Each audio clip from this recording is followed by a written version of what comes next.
welcome to open. I'm going to say a few words of welcome to open the conference, and then I'm going to turn it over to Eric. So let me go ahead and do that now. So good evening, good afternoon, good morning, everyone, wherever you are. I'm Eric Bleich. I'm Charles A. Dana Professor of Political Science at Middlebury College in Vermont, and I'm the chair of the Executive Committee of the Council for European Studies. It's my honor to welcome you to this keynote panel on the future of Europe and to officially open the conference.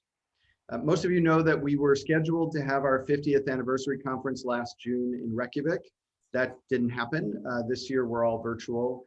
We can't replicate the connections that you make in an in-person conference, but we really encourage you to take advantage of the fact that all the Zoom rooms for the conference are open 15 minutes early and stay open 15 minutes after the official end of the panel. So join early, stick around, meet people, ask questions, make connections.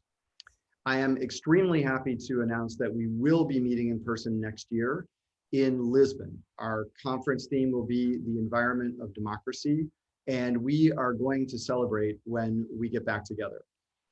In keeping with the CES commitment to diversity, access, and environmentalism, we'll also hold a portion of the event online. We're still working out the details of exactly how that'll happen, but we want to make sure that any members facing financial constraints or those who prefer virtual meetings for any reason can still be part of the CES. I'm going to turn over the podium to Eric Jones in a minute, who's going to introduce our panelists. But before I do that, I want to take a moment to thank the World Society Foundation, the Mellon Foundation, the European Commission, and Columbia University for their support. I also want to thank in particular our director, Nicole Shea, and the staff, the CES Executive Committee, and the Research Network co-chairs. Everyone involved in the CES this past year has put in a tremendous amount of time and effort to rethink how to maintain our community, even in the face of the unprecedented events we've been dealing with. We're coming out of this turbulent moment with energized research networks, the CES Insights webinar series, professional development webinars, more benefits for institutional members, and more financial support for scholars and graduate students than ever before. And this is only possible because of the hard work of a lot of people who see the CES as their intellectual home. I hope you feel that engagement in this conference and that it continues for you throughout the year. And then I hope you'll join us next June in Lisbon to celebrate together in person. All right, with that said, I'm going to turn it over to Eric Jones now, who will introduce our panelists and moderate this keynote roundtable on no less weighty a topic than the future of Europe. Eric, go ahead. Thank you so much, Eric. And in your introductory remarks, I think you thanked everybody that needed to be thanked except one person. And that one person clearly is you. You've shown tremendous leadership in getting us through what was an unprecedented crisis. I'll never forget when we were discussing the virtues of holding a conference in Iceland. And I thought, you know, what happens if there's a volcano? It turns out that we didn't have to worry about a volcano. What came along was much, much worse. It could have been an existential threat to the organization, and yet somehow you've managed to keep it together and to make it thrive along the way. Now, while you were doing all of that, there was this opportunity that you created when we were last in Madrid. Actually, I think it was Carl Orfeo Fiorettos. Maybe we should thank him as well.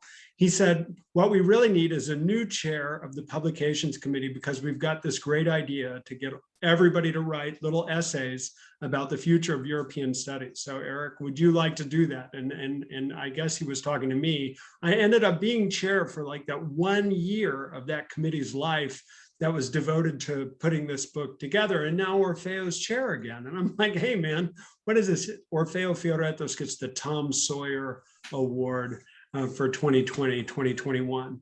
Having said that, it was a wonderful opportunity to engage with some outstanding scholars who brought together a series of really profound insights, both on where European studies was, how it developed, and where it may be heading. And we're just going to get a sample of that today, but I'm very grateful that Michelle Lamont from Harvard University, Kathy Jo Martin from Boston University, Sherry Berman from Barnard College, and John Willem Duivendijk from Amsterdam University could join us. Now, 3 of these 4 scholars were former chairs of the Council for European Studies. Michelle is the only one not to have that distinction, which I think is the only distinction she hasn't accumulated in the course of that career. No, she was a chair.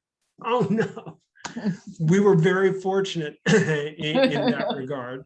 But the insights that they represent actually constitute a variety of different perspectives on the problem. Michelle is going to talk a bit about a sociological perspective on the evolution of European studies. Kathy is going to talk a bit both about the way Europe is projected and about the forgotten people and the most vulnerable in society. Sherry is going to talk a bit about what we can learn from the study of Europe for our understanding of democracy. And Jan Willem is going to talk a bit about what Europe as an experience shows us about both its own exceptionalism and the exceptionalism of the United States. So I'm going to let them have some introductory remarks. Then I'm going to ask some questions and try to get them to engage in conversation. But what we would really like, since there's such an outstanding audience, is that you feed questions into the conversation. And the best way to do that is to hover your mouse over your screen. You'll see at the center of your screen a Q&A box.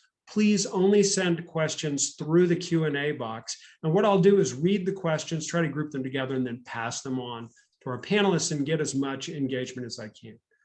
With those introductory remarks, what I should say is, finally, this book is a physical book that we have many copies of that were supposed to be brought to Iceland. If you want a copy of the book, then please do send Eric Bleich an email with your address, and he'll forward that along and we'll collect them and send you off a copy.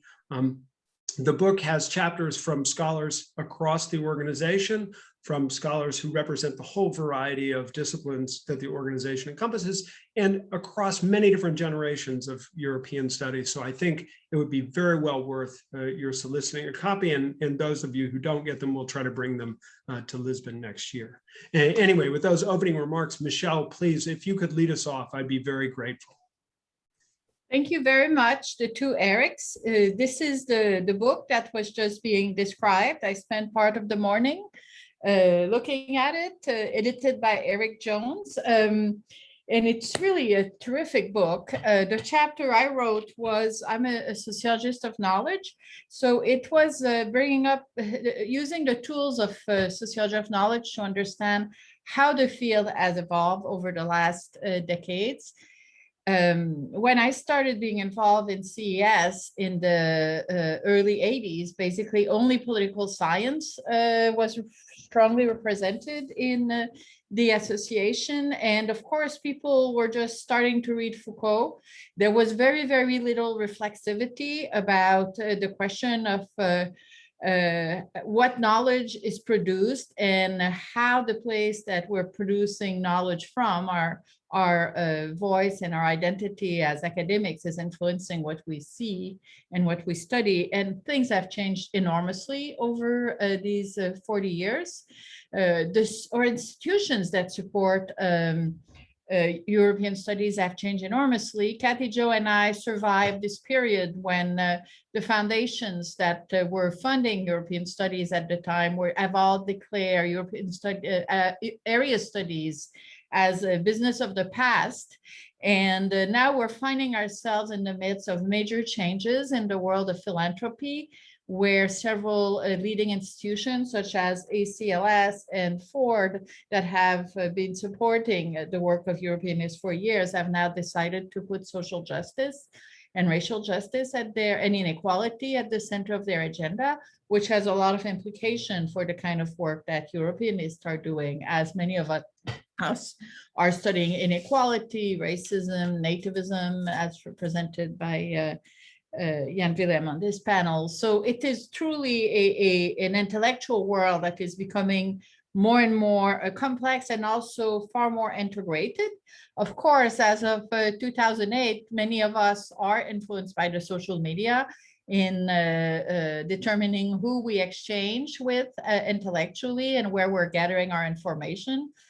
For people of my generation, we were waiting for the first review of our book to come out in American Journal of Sociology, Make Up Great, Make or Break a Career, these first reviews, determining who was going to get tenure. And now, of course, the process of circulation of knowledge has changed enormously, which is influencing what who we speak to, and the mechanisms for funding that have been in place in Europe, the European Research Council, all kinds of mechanism of exchange that have generated a proliferation of networks, which means that the production of knowledge in Europe among European scholars have become much more integrated, which is also influencing how we exchange with them. And we can think of a number of fields that are truly transcontinental, such as immigration, that are, extremely active fields on both continents, with strong differences. In the US, demographers remain very central to the field. I would say that in general, the sociology of immigration in Europe remains far more theoretical, but nevertheless, there's increased exchange between scholars on both continents. And you have a number of scholars, Bourdieu in sociology, the Varty of capitalism, schools in political science, that have also played very powerful integrating role. But all this is happening at the same time as global history, for instance, has truly transformed what's happening in history departments in the US, certainly in terms of priorities for hiring, which affects directly how many jobs are available for our graduate students. So Europeanists who, in line with the history of imperialism, had been dominating many social science departments for most of the 20th century, have had to redefine themselves to be in dialogue with the periphery, or the settler, to come to terms with the settler colonialism that has characterized the societies that we study. So for me, as a French expert, I can see an abundance of new projects that are connecting France with Africa, with North Africa in particular, which certainly didn't exist when I was a graduate student in France in the early 80s, where the work of Gérard Noiriel, who declared, oh, guess what, France is also a society of immigrants, was viewed as quite revolutionary. So I think it's really important to contemplate how much the topic that we're now studying are shaped by our growing awareness of the ways in which globalization is shaping what we are studying and how we are studying, with, in fact, far more transcontinental exchanges. One of the topics I study is boundaries, and I constantly receive books that are now looking at boundaries in contexts such as the Philippines or Puerto Rico. So topics that have developed very powerfully in the comparison between the United States and Europe are now proliferating. And I would venture to predict that the next big phase will be really to decenter Europe even more than it has over the last 2 decades, to put it more even in conversation with the other continents. So there's much to look forward to. And I think we're very fortunate to be working in a field that is so unbelievably dynamic, and that is also becoming increasingly multidisciplinary, which I think was very interesting reading the preface of Eric Bleich's intro to the European Studies book, to see how much he forefronts this multidisciplinary character, reflecting on what the field has become. So I believe that I have now exhausted my time. I will stop, and I look forward to being in conversation with everyone else. Michelle, that timing was perfect. Kathy, over to you. Did you want to share your screen, Kathy? I do indeed, and thank you to both Erics for inviting me to be part of this. It's a wonderful book, and I hope that everybody will read it. So I'm going to address the future of Europe and moving forward. And I think there's a paradox at the center of my talk and my thinking on this issue, that we're at a point where we have great need for collective action, and yet very few capacities for collective action. And to start on the need for collective action problems have never been more glaring. So the pandemic, first and foremost, and my heart goes out to you in the audience who are still struggling with the pandemic. Migrant flows, something Eric Bleich has worked on a lot. structural changes in work, but also future things down the pike. So again, climate change, climate refugees, the water wars that are probably going to happen in the 2030s, falling birth rates. There's some really big, horrible things on the horizon, and I think it's pretty devastating to all of us. And yet we've never had fewer resources to act collectively than we have today. Part of that is the legacy of neoliberalism. We've been in an age, about 4 decades, where we've largely looked at individual solutions to problems. Major crises and big seismic shifts, however, require collective action. Individual solutions don't work very well. And another problem with neoliberalism is it endorses equality of opportunity, and that rewards winners. The idea is that the meritocracy is going to kind of elevate those who do well. But the problem with that is that meritocracy conveys the idea that inequality is fair. Meritocracy blames the victim.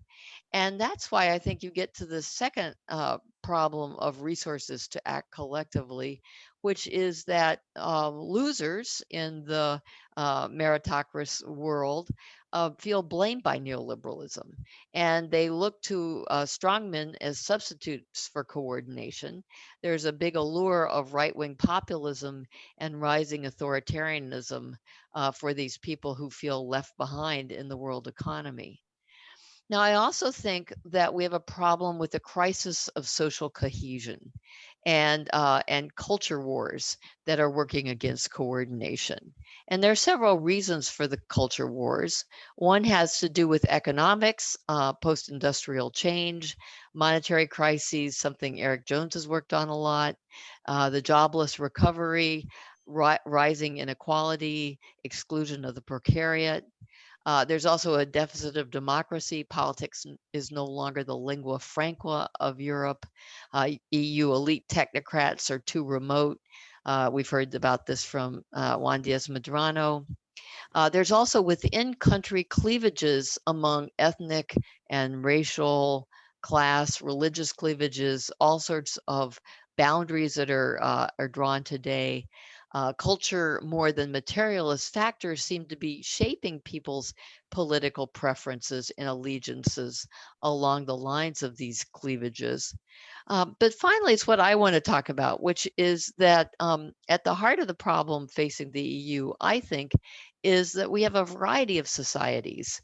And a variety of societies doesn't work very well for European integration. There are different conceptions of society across countries and different perceptions of the link between growth and social solidarity.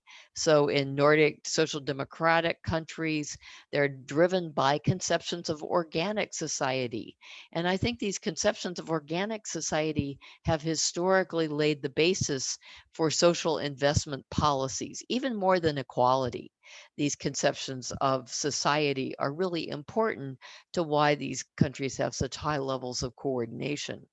The idea here is that each individual must contribute to a strong society. Even marginal groups require social investment in skills, and the neglect of the precariat weakens the social fabric and also weakens economic functioning. Now, a liberal model is very different. You have very limited conception of society. The idea is to protect the individual from the state. And it may be that people in vulnerable positions, it's bad for the individual to be there. They deserve our charity, but they don't see these people as harming everybody. Marginal people do not matter very much. This goes back to Malthus in Britain. And so you see this in these historical depictions of social problems in literature that I've been working on recently. I just want to show you some graphics. So these are depictions of education in Britain and Denmark starting in 1700 and going up to 1920. And you see that in these snippets of text of very large corpora of literature, Britain has very few societal words, where Denmark has a lot of societal words. So the idea of education is to build a strong society. And I showed this also in close reading of texts and case studies about authors' roles in politics. This is depictions of individualism here. Britain is much higher than Denmark in these stories. These are depictions of labor words in Britain and Denmark, and these are skill words. So in Denmark, you find many more references to skills in labor words, labor snippets than in Britain, where there are very few references. And these are depictions of poverty words. And here, Britain and France have many references to charity. Denmark doesn't really think about it in charitable terms. This is Denmark down here, this light blue. You don't get any references to charity until the very final period. So these are in various articles that are either out or forthcoming. So, I'd like to conclude then by saying that to survive the coming crises, and by the way, I'm not convinced we can do that. I'm not convinced we can win this war, but we need to do several things. And the first thing we need to do is we need to junk neoliberalism. We need different economic policies to halt the expansion of the precariat, but we also need to junk the language of the meritocracy that blames individuals for structural problems. We need to find a way to reincorporate people who are losers in the kind of new world order, the knowledge society, so that they feel like they have a stake in the system. And the alternative is terrible right-wing politics, authoritarian governments that are fairly scary to a lot of us. The second thing we have to do is policymakers need to recognize sharp contrasts in varieties of national collective identities, that citizens reject solutions at odds with their national traditions. They have diverse cultural expectations, and this leads to an uneven implementation of best practices. And I would suggest to you that there are traditions of collectivism within all countries. So even Anglo countries have subdominant narratives of collectivism, as Tocqueville showed for the US. We also need cultural work for attaining a collective Europe. Kate McNamara did work on cultural symbols. Michelle Lamont and Sherry Berman have both done work on forging collective identities. And I would suggest finally that today we need to create new scripts about social collectivism and social investments for societal well-being. We need to shift from a language of equality to a language of society. And you still need to worry about inequality, but focus on how it detracts from society and what everyone can contribute to societal well-being. And I think that message is going to play better in a period where all these terrible things on the horizon threaten to swamp us. So thank you so much. No, thank you, Kathy. That was terrific. Sherry, do you want to go next? Well, following that depressing talk, I'm not really sure I want to, but I suppose I'm the next in line, so I will. So I thought I would start by sort of going back to the point when I really started studying Europe, and that was in graduate school at the end of the 1980s, and that was a time, unlike the time today, as Kathy's comments made clear, of incredible optimism, right? Europe was on the verge of, being at the forefront of the third wave. Southern European countries had obviously made transitions to democracy in the 1970s. And of course, in 1989, the Soviet Empire collapses. And I'm old enough to, I remember very clearly, in a way, I suppose people remember the 1960s or 1945 or something like that. I remember very clearly sitting in front of a television and watching the Berlin Wall fall and just thinking, this was unbelievable. And what a sense of joy, even being in the United States, I had for the idea that millions and millions of people were finally and unexpectedly going to get their freedom. It was just this time when everything seemed possible. I'm sure we've all read the articles, and if old enough to remember the experience, just poetry, optimism, a sense that the world was becoming a better place. Now, this was obviously particularly true in the case of Europe, right, which had been at the center of the Cold War, which had suffered, obviously, the greatest damage from the Second World War. And all of a sudden, we had a continent that was united politically. All of its countries, for the first time in history, shared the same economic system, capitalism, and the same political system, democracy, right? The two great enemies of peace in Europe, Russia and Germany, now seem neutered as threats, right? After the collapse of the Soviet Union, you know, who cared about Russia? Germany, of course, had been tamed during the course of the Cold War period, right? So Europe is united, democratic and capitalist for the first time in history. The two greatest threats to Europe, historically, Russia and Germany, seemed no longer to be threats. And of course, the European Union was an attractive force at that time, right? Not only had it played a role in keeping the continent together, right, but it was about to play a really critical role in ushering those East European countries firmly into the European family. And of course, some years later would be on the verge of a European currency, right? So that project seemed to also be reaching its apotheosis, right? Now, you know, history is very fickle, right? I mean, history is very fickle. Not that much longer, you know, in the blink of an eye, we're now in this period, right, where all we can think about is how bad things are, how the trajectory is going backwards, and how Europe in particular has seen some really negative changes on the economic front, on the political front, on the social front, right? As you know, Kathy is very pointedly and poignantly pointed out to us.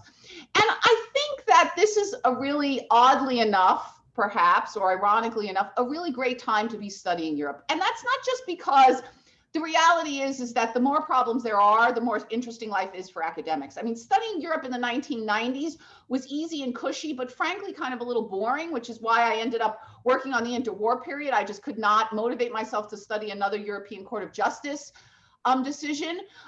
You know, problems are important, right? That's what social science is supposed to do. We're supposed to analyze problems.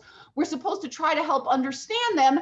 And that's supposed to provide foundations upon which responses to problems can be formed. And so studying Europe right now, I think, is once again more important and interesting than it's been for a very long time. Again, unfortunately, because there are a lot of problems. But I'd like to make the case that studying Europe should be even more exciting now, not just because the continent is full of problems, but because I think, partially because of perhaps some of the things that Michelle was talking about, we now have a greater sense of how Europe is connected to other places, and therefore I think a greater ability to take our study of Europe as not just the study of Europe, but as the foundation upon which we can build a study of, an understanding of some of the really crucial processes of modernity. Look, anyone who studies Europe is by definition studying a continent filled with many countries, with, despite the fact that, you know, it colonized much of the world, remains incredibly diverse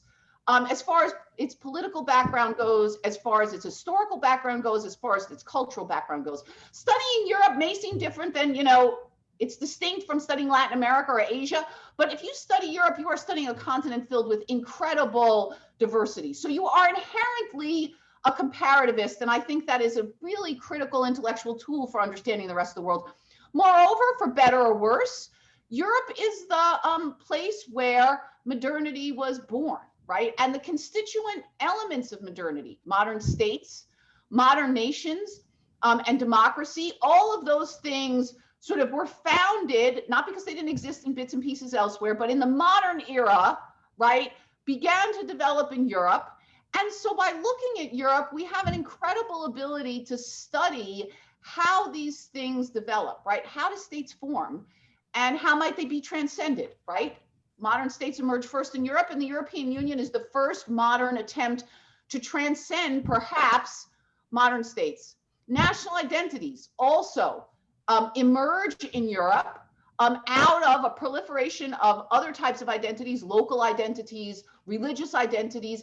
And we are now seeing in Europe a grappling with diversity, a grappling with demographic change that is once again, of course, in accompaniment with European integration, that is once again pushing Europe, I think, in many ways to the forefront of questions about how identities form and what the implications of different kinds of identities are. And then, of course, democracy, right, which only comes to Western Europe in 1945, only comes to Eastern Europe after 1989, and is once again, after that brief period of optimism, being threatened, most directly in Eastern Europe, but clearly also in Western Europe.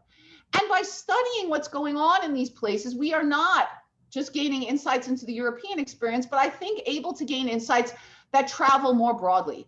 And so I think when I think about the future of Europe, I may be a little pessimistic, but when I think about the future of European studies, I'm incredibly optimistic. As Eric pointed out, I also am old enough to remember a time when nobody thought studying Europe was important, when funding for studying Europe, and for that matter, other regions of the world, was diminished. I don't think anyone any longer thinks that that is a wise use of intellectual or material resources, right? I think people recognize that we need very much to understand what's going on in Europe and in other parts of the world. Again, if we want to understand many of the broader challenges facing not just Europe, but the rest of the world today. And so I think, studying Europe now is an incredible intellectual opportunity, and I think also an incredible responsibility, because we're studying problems now, once again, of the very first order. My most recent book was on democracy and dictatorship in Europe. It is a tragic tale. It would be very hard to mess up the development of democracy worse than the Europeans did. They managed to get it right after 1945 in the West. It's being questioned again today. To my mind, this is not just the question of understanding Europe's struggle with democracy and dictatorship, but a springboard for understanding how democracies and dictatorships form, decay, reemerge in other parts of the world. And I think scholars of Europe now have an incredible opportunity, not only to help understand what's going on in a very troubled part of the world, but to use that understanding to help inform debates and discussions about the most important problems facing our world today. And that is exciting, if not also a little depressing. So thank you. Super. Thank you so much, Sherry. Jan Willem, do you want to bring up the conversation? Let me try. Thanks for the invitation to participate in this panel. I feel honored. Let me start by thanking both Erics, Eric Bleich, for being an excellent chair during these very difficult years in the world, but also for CES.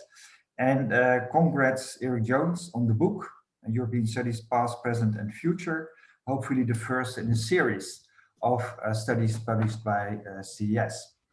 My brief contribution will deal with both the future of Europe and directly related the future of the study of Europe.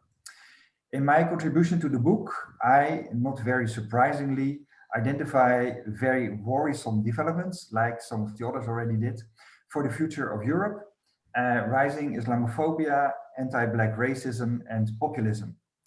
I emphasize that all these three forms of exclusion share one core: nativism, the idea that the nation state is threatened by internal minorities, be it Muslims, Blacks, or the left-wing elite, who are all depicted as non-natives, for whom there is basically no place, because the nation is reserved for natives. The rise of nativism is happening all over Europe, and obviously beyond. In the Americas, think about Trump, but also in India and many African countries. It's a very general, generic trend, resulting in endless discussions within countries about their specificities. And that's quite a paradox, right? Their national identity or character, their idiosyncrasies. In other words, a general trend provokes endless specific debates about Frenchness, Dutchness, Britishness, and so on. The return of the native happens in all European countries, and liberalism does not seem to be a safeguard against the rise of nativism. Sometimes nativism is openly claimed in illiberal terms. Think about Poland or Hungary. Sometimes in other countries, liberalism, liberal values, is used or abused to define the native majority in opposition to minorities, allegedly less liberal in values, and then often analyzed in terms of homo-nationalism or femo-nationalism. The rise of nativism as a global phenomenon has provoked a lot of interesting scholarship carried out by researchers of various backgrounds in terms of discipline, approach, and geography. We understand general phenomena by using categories such as nativism that do travel across borders, that make sense in various contexts, even as politicians in this context understand themselves in very peculiar exceptionalist ways, and often overlook similarities with other countries. Our scholarship is, thanks to organizations such as CES, more international than ever before. We use categories and conceptions that apply to various countries that suffer from, for instance, nativism. However, nativist politicians not only think that their countries are very special, exceptional, they also claim that they have to be understood in country-specific terms. They claim that concepts coming from elsewhere, and then particularly coming from the US, do not fit their specificity. French politicians start to criticize French academics using American categories such as intersectionality. Dutch politicians refuse to talk about race and racism as non-Dutch phenomena and criticize scholars and activists who do use race and racism. It is a purely nativist logic. If Dutch black-faced traditions are criticized as racist by anti-racist groups, this then allegedly shows the non-Dutchness of the anti-racist because the Dutch are no racist. Politicians attack scholars, and often, as in France, scholars attack scholars in terms of their non-nativeness when they use concepts that are applied in other contexts as well. They are disqualified as cosmopolitans, communitarians, as un-French, as Islamo-leftist, Islamo-gauchist. A typical nativist disqualification, merging two groups that are perceived as not truly native, Muslims and left-wing intellectuals. The rise of nativism is not only a threat to democracies, but also to academic freedom and to the study of Europe, when politicians start to define how their countries should be researched. In the end, we will be only allowed as national scholars to study our own countries in the terms allegedly specific to the country, French universalism, color blindness, etc., and often then also forced to praise that country. If the rise of nativism continues, then both political and academic freedoms are at stake. Well, sorry, not very optimistic either. John Willem, thank you so much for that. I have to say there is a nice balance between optimism and pessimism. We're also starting to get some nice questions. Before I start to bring those questions in, though, I do want to ask something that's been puzzling me through this conversation. When we're all talking about Europe, are we all talking about the same thing? Because my biggest criticism from people who've received copies of the book has been that the Europe that's depicted in the book is very Western oriented and not nearly balanced between East and West.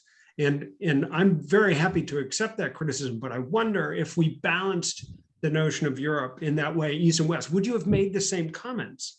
Particularly comments associated with the way society is organized, Kathy, or the lessons that we might learn and the general relations that we might derive, Sherry. And equally in that context, Michelle, I'm fascinated by the idea that the funding and the framing of Europe actually influences not just what we study, but what we take away, right? And when you made that comment about borders, I began to get really nervous. That the borders of Europe may have shifted, particularly now that the United Kingdom is out.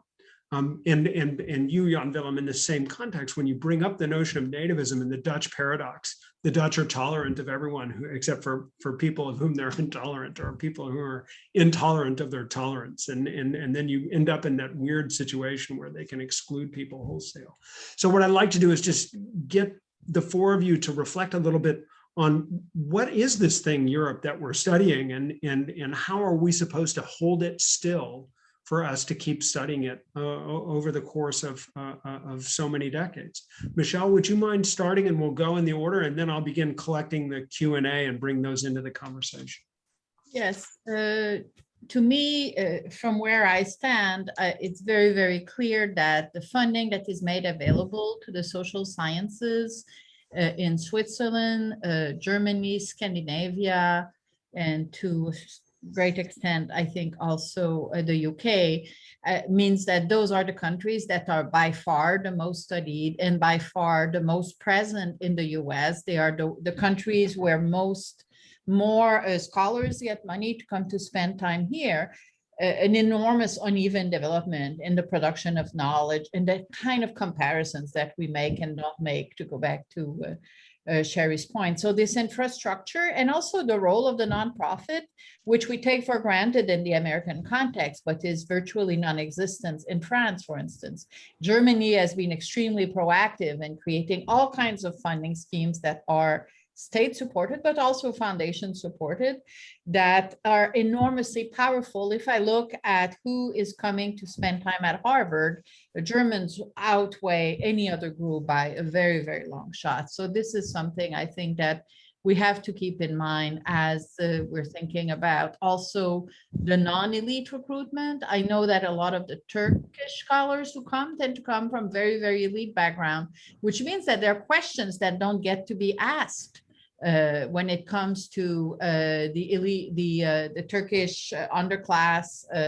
The questions tend to be very much driven by a notion of what are, very traditional elite questions that can be asked. So I think it would be, maybe I'm speaking for my parish here, but for all Europeanists to be much more thoughtful about the conditions of production of knowledge. I know that for sociologists, this is something that many of us do almost as second nature, but it's not part of the basic tools with which social scientists across all disciplines operate. And I think it's very, very helpful also in terms of helping us to think about what are the questions that are not being asked. So many of us are barking after the same dogs. And I think that it's just creating a lot of repetition, and it really gets in the way of producing social science that is more innovative.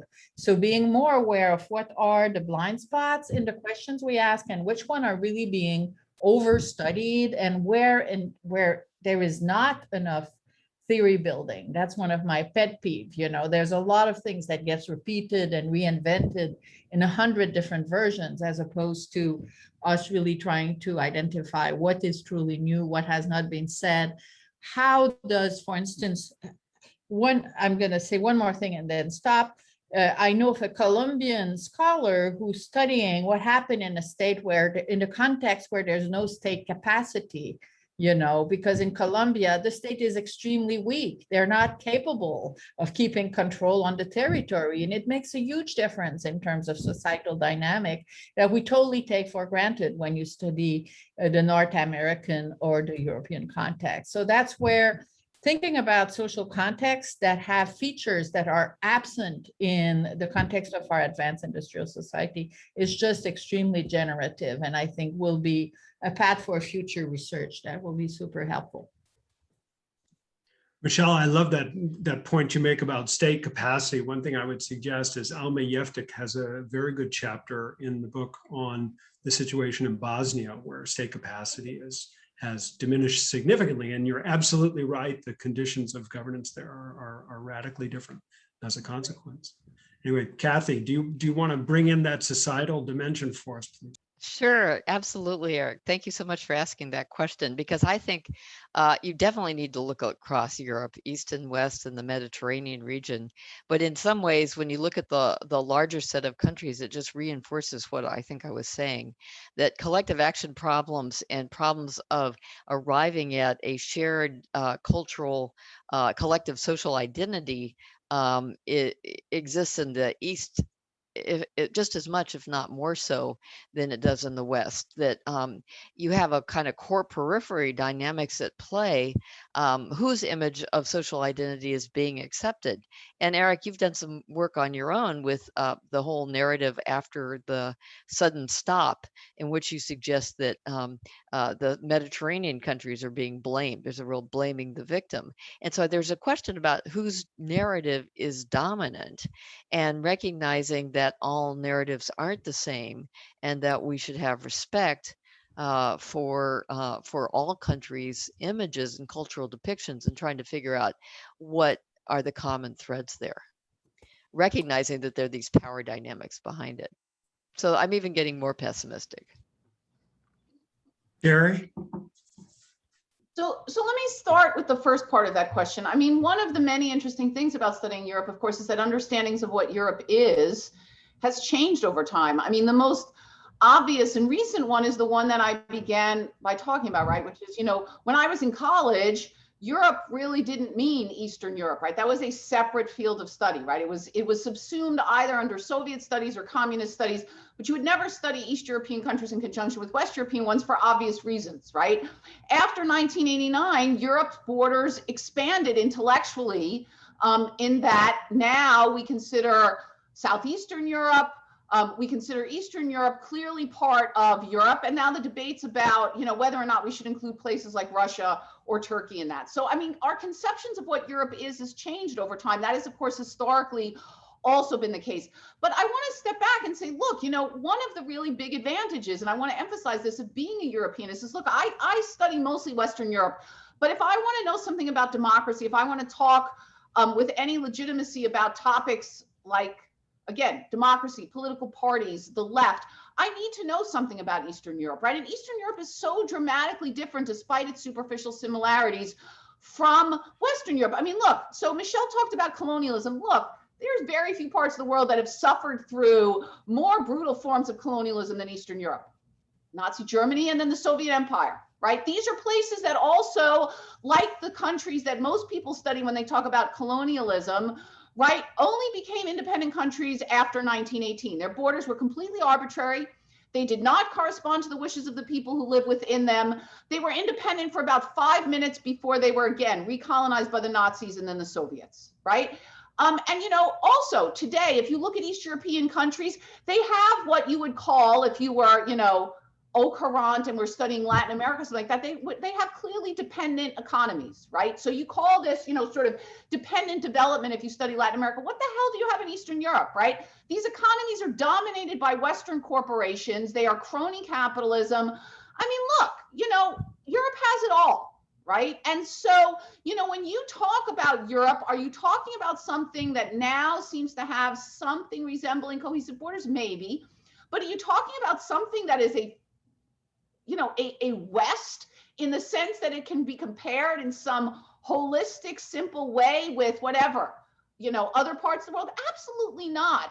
And I think people who group Europe together that way are just revealing that they, again, are not really true comparativists, and how important it is, therefore, to really understand that, just as we're now learning how important it is to connect studies of Europe, as Michelle said, to other parts of the world that it influenced, to bring some of those concepts that have become so ingrained in the study of those parts of the world back to Europe, because those lenses are really just as useful in understanding things that have gone on in the past in Europe and that are going on in parts of Europe today as they are for studying other parts of the world. And certainly, again, if you're interested in borders, not just in the sense of, whatever culturally, but also how actual physical borders influence political development, again, Europe would be a great place to study that. I would suggest you ask any Pole or, Bosnian about, what borders actually mean and how fixed they are. And I think you get some, answers that were not dissimilar to, someone who you asked in parts of Africa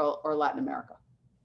Just if I can hold you there, because we have a question from Josef Niznik about this. And the question is really, you stress the diversity of European countries, but aren't there features that European countries have in common? Sure they do, but aren't there features that European countries have in common with the United States or parts of Asia? I mean, we could have a category called advanced industrial democracies, and then we'd have Western Europe, we have parts of Asia, we have North America.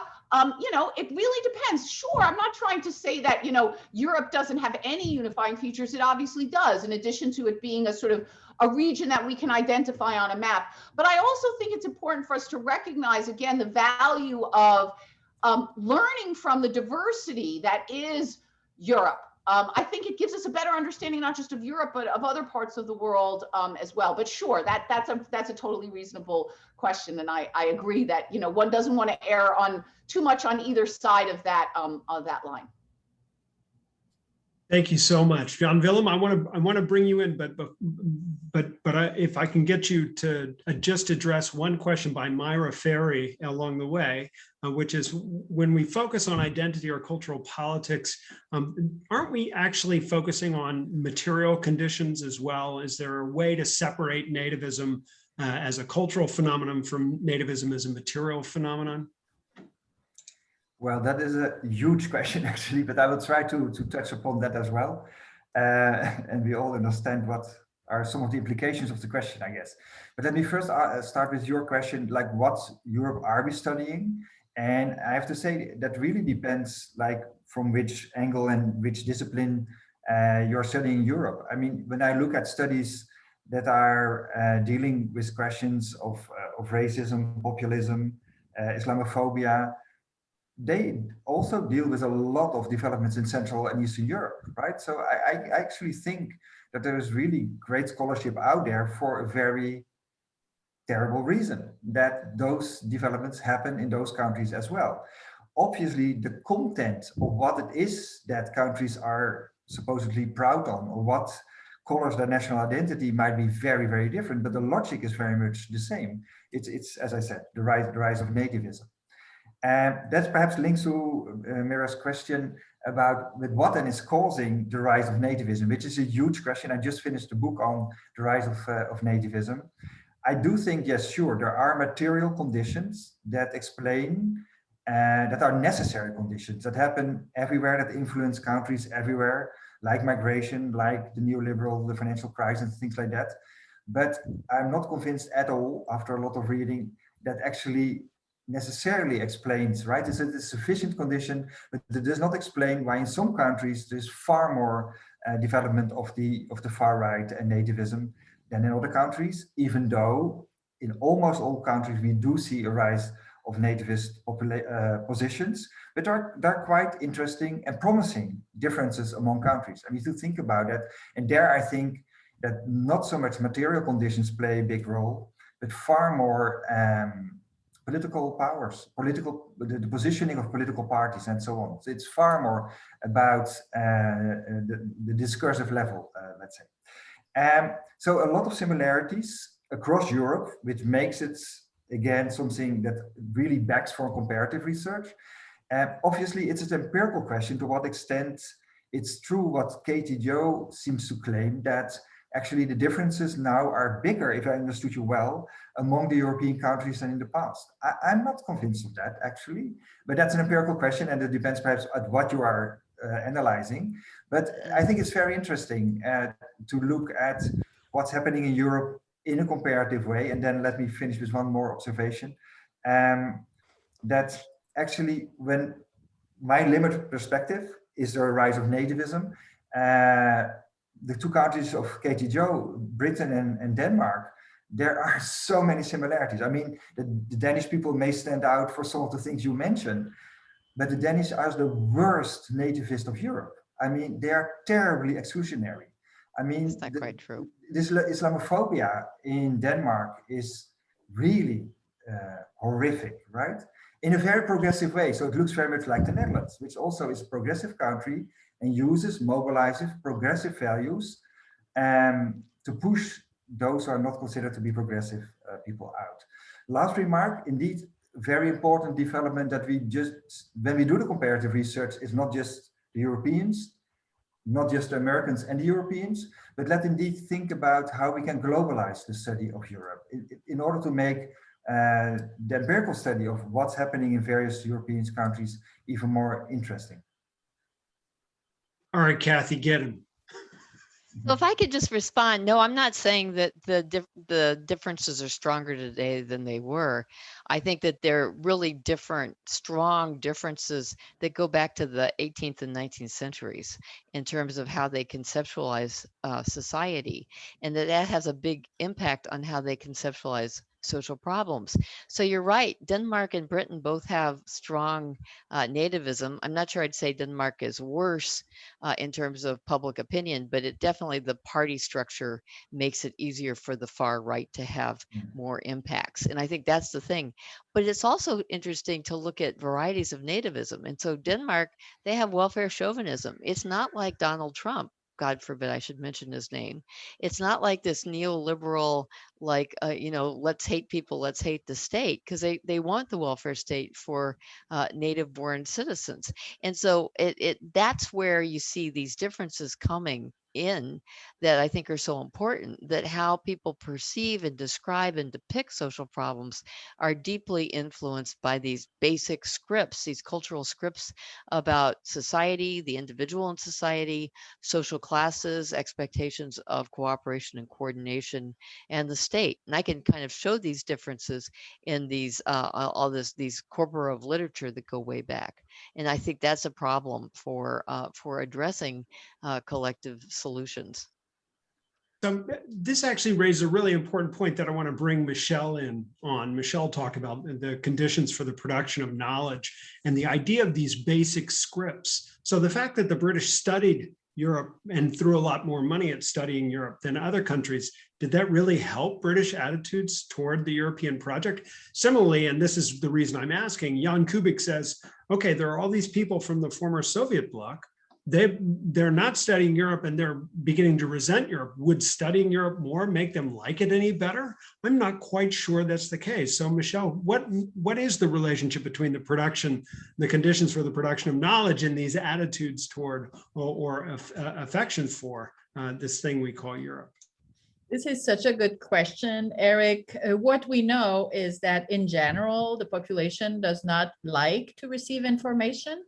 The kind of information that they prefer is infotainment a la Fox News. That's the secret to Fox News success, that in fact they're entertaining, and the knowledge they're transmitting is covered in an effective language that resonates with the viewers. So, and a lot of people are getting their information at the 6 o'clock news. So this is clearly a local news. So this is not where the kind of work that we do trickles down.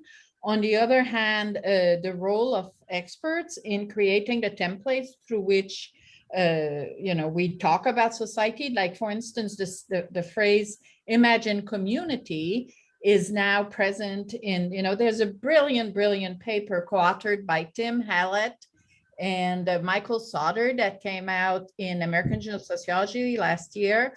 And it takes 6 of the ideas of the social sciences that have become most widely diffused over the last 15 years: clash of civilizations, second shift, bowling alone, phrases that have become part of everyday knowledge. And they study the process of diffusion of these through a number of newspapers, mostly elite newspapers such as the New York Times. But basically, when we're talking about diffusion of the most successful social science, it happens still within the top 20% of the population that is college educated, and even there. So it's really a very, very distant trickle-down process. We cannot have any illusion concerning how the decisions of the European Research Council on what they're going to be funding, how and whether it's going to translate in influencing voters in the Netherlands or Denmark. So we cannot talk about direct causality. On the other hand, we all read the literature and we teach. And our students really can develop a constructivist approach to understanding racial identity, as opposed to an essentialist genetic approach to understanding identity. That really makes a difference. They won't get any of the nuances, but they're going to know that men and women are not biologically that different, or African American, and so this is very important, I think, at the macro, at the level of the broad categories through which we perceive the world. So I want to take this broad categories that we perceive the world and bring Sherry back in, because Sherry's got this very powerful argument about how you just have to look closely enough at Europe and you can find anything you want to study and something to compare it with. The one thing that she didn't mention, but that I know she would adhere to, is the idea that we might want to compare across levels of aggregation.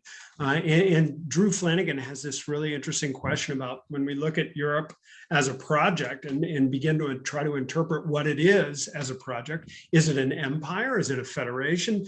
Would our basic script for understanding what Europe is actually vary depending on what we'd experienced with these larger projects in the past? What do you think, Sherry?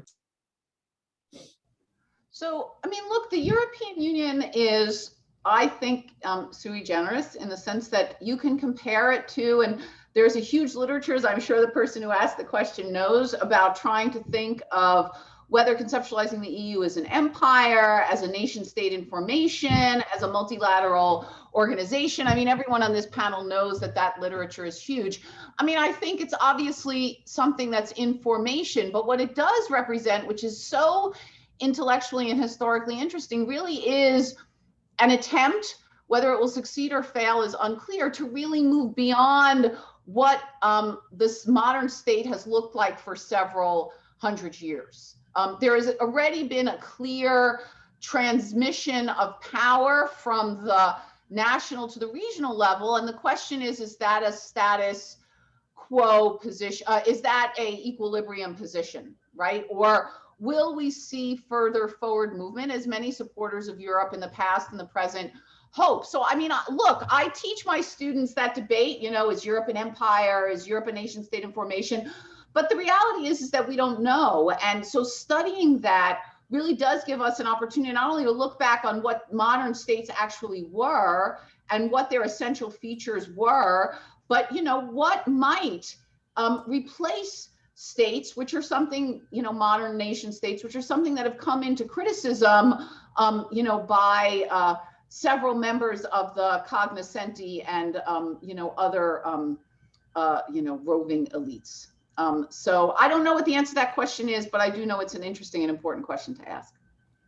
So, Jan Willem, if I could bring you into this conversation, I mean, one of the huge disadvantages that we have when we have a conference like this is that we don't have simultaneous interpretation, so we all speak in our native language, and alas, there's a lot more study of Europe in English than there is in other languages, and the variety of the study of Europe is much greater in English as well than it is in other language. And Joachim Fischer asked the question, you know, does this make a difference to the way we understand Europe or the way we interact with Europe as a project, whether you're part of the lingua franca or part of a more isolated linguistic community? Well, it clearly does. It shows that I'm not a native speaker, I guess. Actually, I worked most of at the start of my academic career in France, in French, on France. But then I was not a native speaker either, like Michel was, actually. And it's coming from a very small country with a language nobody speaks makes you very much aware, of course, that there are these huge academic languages, but it might have been an advantage, not to make it too personal, because I was pushed out, right? I had to learn other languages, whereas quite some French and quite some German scholars still mostly read articles, do their research in their own languages, and are not so much exposed to what I still think is the best work on Europe, and that is indeed in English. Of course, it links to the question whether concepts travel or not, right? Whether we are able to understand the world in concepts that make sense in various linguistic contexts. And I don't want to say that it's easy. It's not that we can immediately apply the Anglo-Saxon concepts in different contexts, but it is often very enriching because those who study their own country in their own language don't know what they miss. So I'm rather tough on that, right? I really think we should push people out of their comfort zones, and you only can understand your own country when you study it from abroad, almost from an external perspective. And that's exactly the risk that I was describing, that we are almost dragged into our own countries by our politicians who only emphasize national identity and wants us to study the debate about national identity in our own language. And we should resist that. And perhaps if I may, a second remark there, and slightly more optimistic than most what has been said perhaps till now, at least by me, I'm quite optimistic that actually the language of social movements is quite international and does not respect very much borders. And Katie Jo was rather pessimistic about collective action and resources. I'm not sure. Actually, if you look at how Black Lives Matter had an enormous diffusion all over the world in terms of mobilization. If you look at the environmental movement, I mean, yeah, there it's great that we have a lingua franca. You need a lingua franca to have such immediate mobilizations and diffusion around the world with an enormous impact. So of course, I agree with Katie Jo that there are a lot of limitations for collective action, but I would rather emphasize the enormous mobilizations in the past years with quite some impact actually. I mean, I think that's interesting, this recognition of the mobilization, but many of these mobilizations are deeply revisionist in many respects, particularly when they look back at historical moments and the way we interpret it in the past. I mean, Sherry and I both had the same experience, I think, of watching the Berlin Wall fall, and we thought that was a great experience. But Michelle, I wonder, what would you say to a younger, more radical generation of scholars that looks back at 1989, not as some great epical, open up and free the world type moment, but as a disaster that ushered in the end of history and capitalism with no real alternative and threw us into the arms of those neoliberals that Kathy says now that we should junk? I mean, how do we deal with that? That's Adrian Favel's question. I was texting Eric, telling him Adrian has a really good question. And I think we really need to turn to those, Gen Zs who think that everything the boomers have invented, including thinking that the New York Times is a legitimate source of information, is to be thrown in the garbage can of history. I mean, their focus, with some of my graduate students, we did a lot of interviews with Gen Zs, and the notion that the political is very, very local, that you can influence a kinder world on a daily basis by the politics of how you interact with people on it, as you live your life, that you create the world you want to live in. I mean, really, totally very, very different understanding of what life is about. And that really views a lot of macro institution, the world that most of us live in, as morally bankrupt. And I think that most of us who are above 40 have no inkling about how deep this distrust is. And we are not going to understand where social change is coming from unless we really pay attention to the world that they want to create. And just to put in a plug, that's what I'm studying now, the creation of new narratives that have to do with what society we should create post neoliberalism. And that requires creating new collective scripts that are definitely replacing or, offering us something very different than the American dream, but that places at the center of the ideal polity, one where inclusion, the acceptance of, non-binary, I mean, a whole redefinition of what, the individual is about. And, I think that is of great consequence for European societies as well as American society. But I'm not doing interviews in Europe, so I don't have the privilege of really understanding how young people there understand it. Maybe Jan Willem, have you done interviews with young people as an expert on social movements? Well, we did, or some of our students and PhD students did. Also, the more recent mobilizations against sexual violence against women and the participation of men in those forms of mobilization. And I think that there actually, that comes back to Sherry's point, there are so many similarities between the US and in Europe in how ideas about gender and sexuality are really different among the young population. And we also have some quantitative data there that really shows huge differences among generations. And I was just thinking about Katie Joe's remark in the chat. I don't know what everybody is following, but obviously she was looking for mobilization beyond the national borders. I do agree, right? That's important if you think about fundamental change and also about the European project. But I think a lot of mobilization actually took place in nations, but actually was not addressing a nation. If you think about global warming, the mobilization is necessarily local, but the topics are not necessarily so local, or I misunderstand you. Mhm. Can I respond? Go for it. Yeah, so I was trying to suggest at the end of my talk a more optimistic scenario about how we might be able to redraw some collective scripts where you get a higher order of collective action. I'm not sure I believe it, but it's partly because my students tell me I'm depressing all the time. And when your Gen Z students tell you you're depressing, some of them say, Professor Martin, we're right there with you. Then you feel like you've really hit rock bottom.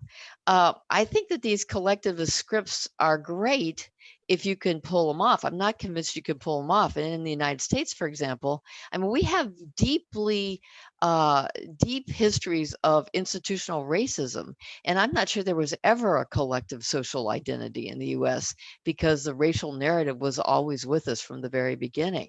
And so on the one hand, I think that the collectivism you see in some of these Nordic countries or European countries, Northern European countries, is very appealing. I'm not sure in a multicultural world it's necessarily able to pull off.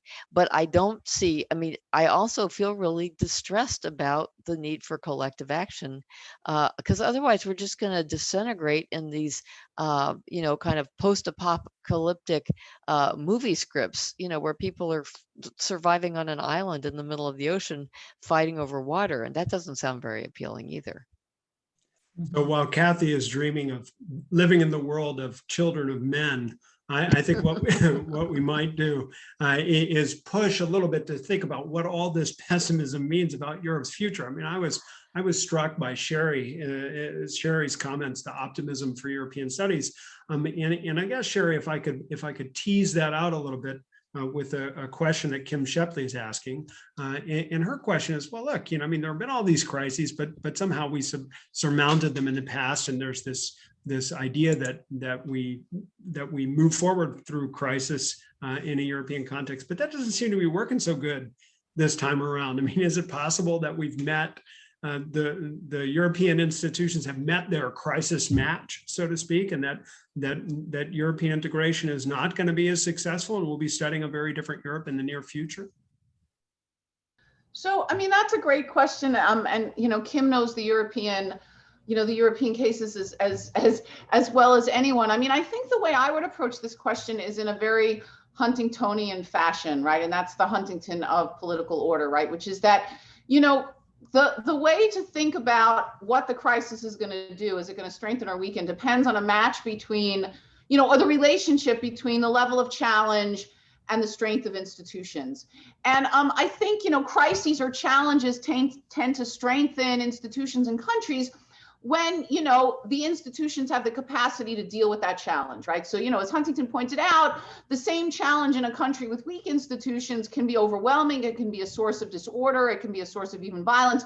And that challenge in a country with a strong state and strong political institutions is dealt with as a matter of course. And I mean, I think maybe, one of the ways to think about the degeneration that's been going on in many democracies, as well as I think in the European Union, is that the level of challenges has simply increased, right? Both in their severity as well as in their diversity. And I mean, I think, Kim knows better than I do that we could think of a whole variety of challenges that the European Union has been hit with over the last couple of years: democratic backsliding in Eastern Europe, the financial crisis, that its responses have simply been inadequate, or even inadequate, non-existent, or counterproductive. And I think that, a lot of these challenges the European Union was just not designed to deal with. But I mean, democratic backsliding, which Kim is an expert on, right? I mean, it's remarkable that an organization that was designed to strengthen democracy after 1945 and did such a great job in sucking in post-Soviet countries after 1989 simply has no formal no well-developed, clear-cut set of mechanisms for dealing with the potential for democratic backsliding. That doesn't mean things can't be done. Kim, again, knows that better than I do. But that challenge was never fully conceptualized in advance. The tragic outcomes of that, or consequences of that, I think we've been seeing today. So, I mean, to my mind, look, the narrative of crises strengthening Europe, I think, was a consequence of a period that we can now recognize as quite different from the one we are living in now. And when you have too many challenges and not strong enough institutions, you get disorder and violence, as I constantly teach my students via Sam Huntington, still to this day. So Michelle, I'm gonna ask you a question. This is a little bit unfair because I'm gonna torture the question a little bit. It comes from John Davenport.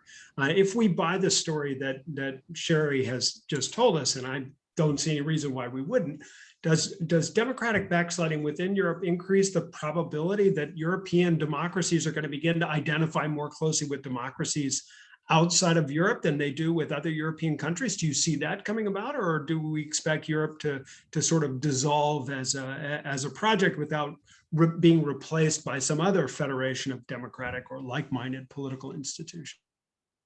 Well, I think that the analysis that Jan Willem has provided us, and his work that I've read, certainly convinced me of the power of nativism as a force of collective identification, which will really work in favor of countries continuing to be strong units around which groupness is organized, but also because European national identities are also European. Those two things, it's not like the nation versus Europe. The two are so deeply connected, and which we see reasserted each time there's a new wave of refugees. The fortress Europe,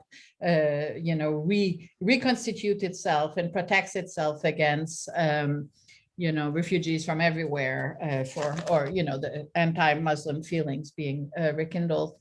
The point that I was making earlier when Jan Willem, if I may take advantage of the fact that you just gave me the Zoom floor to respond to Jan Willem about the point I was making about localism. I had in mind the fact that so many young people took the money that Biden sent them for COVID to bail out demonstrators from Black Lives Matter who could not pay their bailout. So it is this kind of person-to-person solidarity. I mean, myself and many of my friends have had young people who would just use the 1,400 they got to donate money, even if their own incomes are really, really low. So I think it has to do with the acknowledgement of the global character of climate change is not at all in question. It's more like the actions that you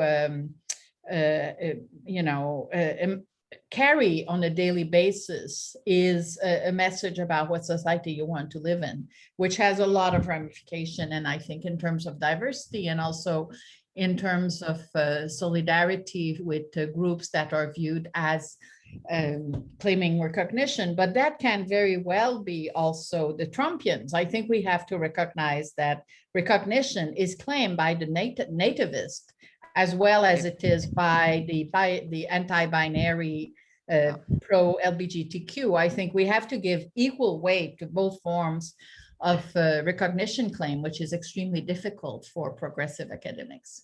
So I think that is something that is super challenging for many people.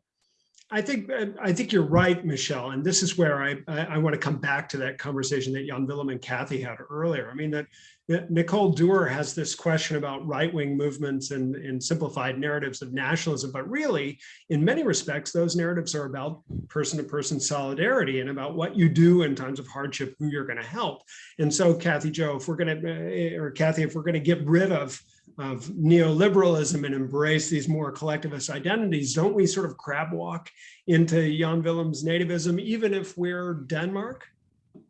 So I think that the problem is because the left has clung so much to neoliberalism, it's left the door open to the right to claim the social identity, collective identity space, and the left is not really talking about these issues. I mean, that's what we saw in the 2016 American election, where Hillary Clinton was really pushing neoliberalism, and Donald Trump was embracing this this kind of future of make America great again. Let's build collective identities in America. It's not that I think that the collective identities don't have risks, because they clearly do. And I also, to get back to Jan Willem's point about Denmark, one of the reasons why I think the Danes have these rigorous borders around their society is they have such a strong conception of society.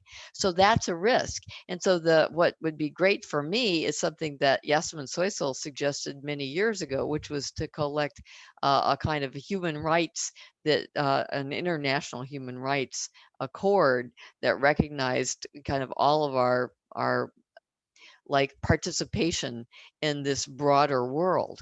And so I think you have to walk a fine line. The Danish national liberals of the 1830s, in fact, had this political prescription where they wanted to build conceptions of an organic society and embrace rights at the same time. And they worked out this whole idea about how rights alone wouldn't get you anywhere, that you had to have organic society. But they tried to stay as cosmopolitan and not disintegrate into racial, et cetera, differences. Sherry, if I could bring you in that context, I guess what I'd like to know is how much we can actually rely on these past experiences in order to anticipate future events, right? I mean, and particularly if we were to experience this kind of collectivist identity in countries like Denmark that are becoming increasingly multicultural for whatever reason, do we expect democracy to remain stable in those countries? And as we expand our consideration of countries like France, which are much further down the line of multicultural penetration, how fragile does democracy become? Does the past tell us anything about that, or do we have to imagine some alternative future? So, I mean, I think that's one of the great questions, actually, or one of the most important questions roiling the West today, right, is how to make diversity compatible with democracy. I mean, in the United States, the way we did it was by basically not allowing some of our citizens full rights.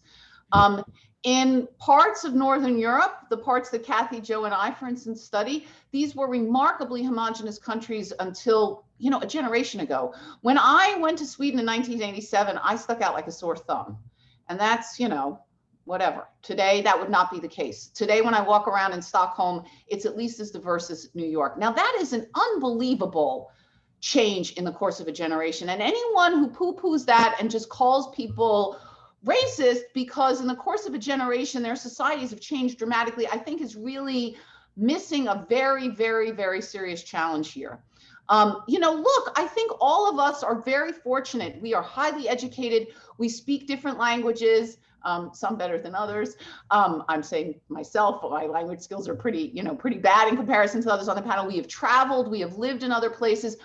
We understand how much there is to gain from these things. But, you know, when, again, for a country like Sweden and Denmark that a generation ago, where someone like myself stuck out as clearly not Swedish, to walk around today and to not have some, I'm not saying understanding in the sense of feeling the same way, but to not recognize what an incredible challenge that is, I think is not helping matters at all. I think we are all for diversity. We are all for democracy, but the only way you figure out how to make those things work together is if you are cognizant of the fact that they do represent challenges to each other. And I think that, you know, whether a country like Sweden or Denmark that has undergone even more rapid change than a place like France can manage to figure this out in a way that protects both of those things is really, I think, you know, in many ways, an unprecedented challenge. One that, again, a country like the United States, we've been trying this for, you know, a couple of hundred years and we haven't gotten it right. So, I mean, this is something that's really, really crucial to think about carefully and to, you know, to hope and to help try to contribute to, in some way, to understanding better. Mm-hmm. And Jan Willem, in that context, I guess, you know, there are two different issues that come up. right? One is, how do we have a conversation about Europe that doesn't trigger a nativist response? And the other is, how do we build a conversation about Europe where Europe is actually allowed to be many things at the same time, where there's no hard core at the center of this notion of Europe, and the pluralized understandings, and this is a question from an anonymous attendee, the pluralized understandings would allow for, I don't know, some kind of consensus to emerge as opposed to the conflict that seems to be the inevitable result. It is a very interesting question, and one of my students recently said it looks like as if Europe is the only level where differences among entities are still valued. And there's the idea that we can have a house, a home with various rooms, and that it is not necessary to be, or on the contrary, it is valuable to be internally differentiated, diverse. Whereas indeed in many countries we see a certain longing for the past, a certain longing for homogeneity, and I totally agree with everything what has been said, that is totally understandable, right? So I try to be as analytical and as less normative as possible, that it is very understandable that in the context of totally homogeneous countries in terms of race and religion like Denmark and Norway and Sweden, there is this backlash against multiculturalism, if you want to frame it.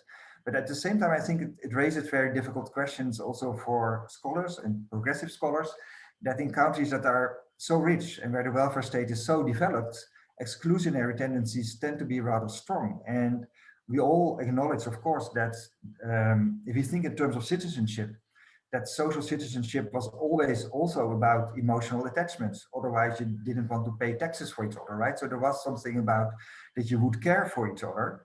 But does it mean that you can only have a rather homogeneous welfare state? Well, that's not, I'm not the first to raise that question, but there is a certain, it's not a payoff. It is very hard at the moment that the discussion about citizenship is more and more in culturalized terms, and to be still welcoming to migrants, particularly in a situation where there is a welfare state. I mean, we all know this, the theories, right? Why the US doesn't have a welfare state, because it was rather diverse. So in Europe, that has been the contrary, and countries were rather homogeneous, and now they become more diverse. And either we see nativist reactions to claim the welfare state, particularly for those who are considered to be natives, or there is an undermining of the welfare state itself, like in the UK. Your first question, Eric, to finish with, yeah, what role of Europe is there, right? Because there is, for perhaps on the one hand, what I just said, this positive idea that Europe is one of the few places where differences are really valued. But I do also see that some people value Europe a lot because they are so much afraid of the radical right in their own country. And we see this split between the more cosmopolitan groups who embrace Europe and others who vote for the radical right and totally identify with the national state and push the idea of Europe more and more out. So that is only reproducing the cleavages I think we all worry about. Thank you so much for that, Jan Willem. I see Kathy's hand, but I also see that our time is just about out. And so I want to put in a plug for one of the aspects of this book that came to me as the greatest surprise. We argue all along that the Council for European Studies is an interdisciplinary organization, and we try to bring as many voices as we can. One of the most beautiful essays I had the privilege of editing in the book was by Stephen Johnson, and it was all about Beethoven and Richie Havens and looking at music as it has evolved over time and telling the story of Europe through music. And I thought that was a lot of fun. The other thing that I tried to do in my own conclusion to the volume was reflect on the once and future king, which is the story of King Arthur and Camelot. Now, most people don't know that story was actually written during the Second World War with the goal of trying to explain what the war meant and how it could be overturned. So Camelot is the alternative universe that T.H. White has created, and that alternative universe fails for a variety of reasons. There are two different endings to the sequence of books, and they have two very different implications for where Europe might lead. And I would encourage you all to get a copy of the book to see what the ending is, or you can just go back and read the original. Don't watch the Disney version. Anyway, what I'd like to end with is a note of tremendous thanks to Michelle Lamont, to Kathy Martin, to Sherry Berman, to Jan Willem Davendak, not simply for your contributions to this volume, but for your tremendous leadership of an organization that's now 50 years strong and still going, hopefully shaping the conversation in the future in a way that's much more inclusive, much more dynamic, and much more insightful than it was in the past. And that's a big accomplishment to build on. So thank you all. Thank you. Thanks.